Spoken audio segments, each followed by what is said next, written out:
আজ আমি বানাবো পালক পনির।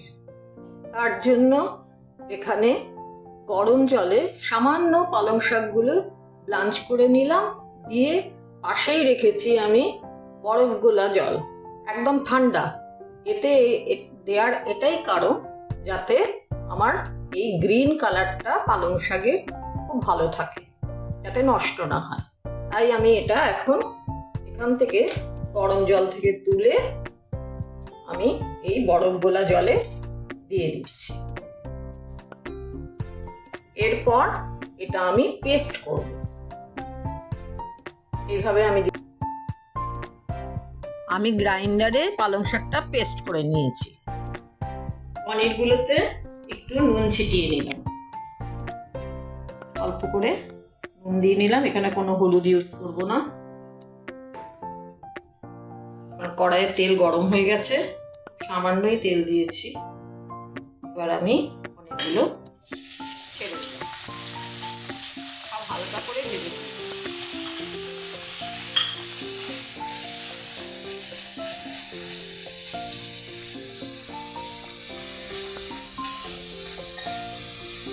এগুলো একটু হালকা করে ভেজে তুলব।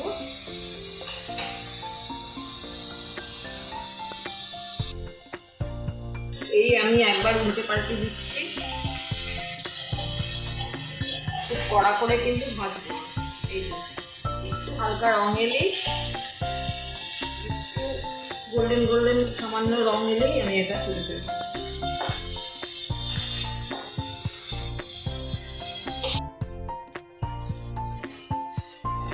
এইরকম সামান্যই আমি ভেজে নিচ্ছি, নিয়ে এবার কিন্তু আমি তুলে ফেলব।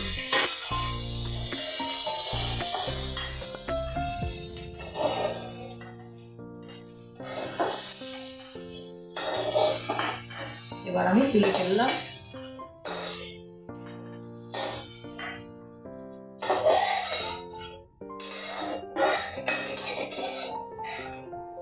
আমি তুলে রাখলাম এটা। আবার একটু সর্ষের তেল দিয়ে নিলাম, খুব অল্পই তেল দিচ্ছি। যারা বাটার খেতে পছন্দ করো তারা এই সময় তেলের সাথে একটু বাটারও দিতে পারো, তবে বাটার দিলে সর্ষের তেল ইউজ করো না, লাইট অয়েলটা ইউজ করো। তেলটা একটু গরম হোক, তারপর দিয়ে দিচ্ছি ফোড়নে একটু গোটা জিরে। গোটা জিরে দেওয়ার পর এবার দিয়ে দিলাম কুচনো পেঁয়াজ।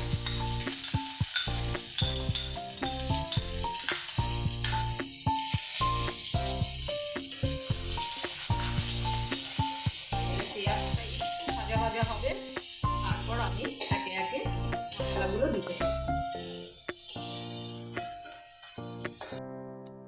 পেঁয়াজ খানিকটা ভাজার পর আমি এতে 1 চামচ জিরের গুঁড়ো, 1 চামচ ধনের গুঁড়ো আর একটু কাশ্মীরি মির্চের পাউডার 1 চামচ দিয়ে গুলে নিয়েছিলাম, সেটাই এখন এর সাথে অ্যাড করলাম। এবার আমি এটাকে ভালো করে করতে থাকবো আর দিয়ে দেবো সামান্য নুন। আমি একমাত্র খালি পনিরেই যা নুন ব্যবহার করেছি ভাজার সময়, এছাড়া এই এখন দিচ্ছি, আর দেবো না। এবারে এটা আমি ভালো করে কষতে থাকবো, সামান্য সামান্য জল দেবো, দিয়ে এটা কষবো। আমি কোনো কিছুই নষ্ট করি না, কাজে এই কষবার সময় সামান্য জল রেখেছিলাম গ্রাইন্ডার ধোয়া, মানে পালং শাক যখন আমি পেস্ট করেছিলাম সেই জলটা দিয়েই একটু করে আমি কষছি মশলাটা। জল তো আমায় দিতেই হতো, কাজে এই জলটাই ইউজ করবো। মশলাগুলো কষিয়ে নিয়েছি, এবার আমি এই পালং শাকের পেস্টটাকে এতে মিশিয়ে নিই।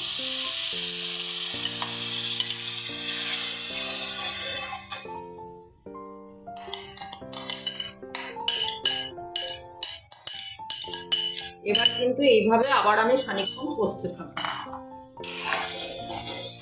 তা না হলে কাঁচা পালং শাকের গন্ধ বেরোবে। কাজেই এটাকে আমি এবারে ভালো করে কষবো মশলার সাথে।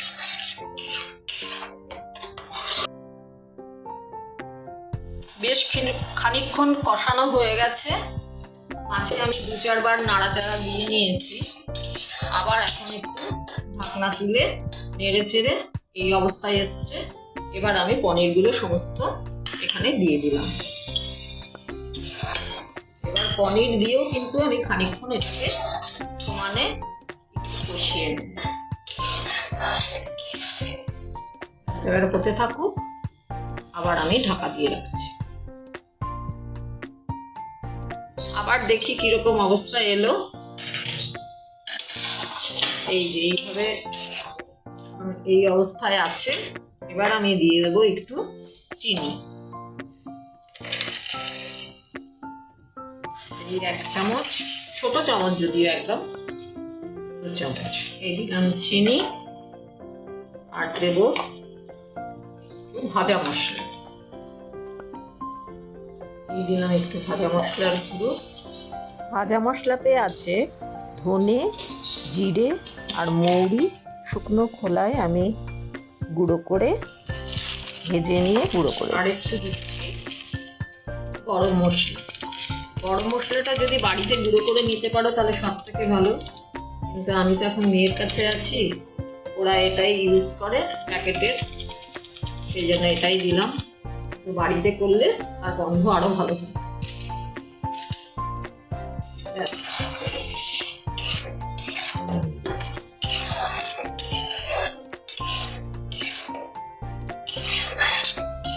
নেড়ে চেড়ে